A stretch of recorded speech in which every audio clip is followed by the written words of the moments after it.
બોરતળાવ પોલીસે ફુલસર ગામની ખુલ્લી જગ્યાના બાવળની કાટમાં સંતાડેલા ₹1 લાખના વિદેશી દારૂને બરામદ કરતા આરોપી ફરાર।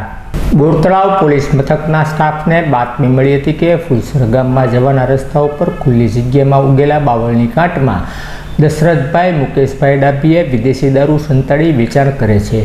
જે બાતમીના આધારે બોરતળાવ પોલીસે રેડ કરી બાવળની કાટમાંથી વિદેશી દારૂ કિંમત ₹1 લાખનો મુદ્દામાલ મળી આવતા આરોપી દશરથભાઈ મુકેશભાઈ ડાભી વિરુદ્ધ ગુનો નોંધી તેને ઝડપી લેવા ચક્રો ગતિમાન કર્યા હતા।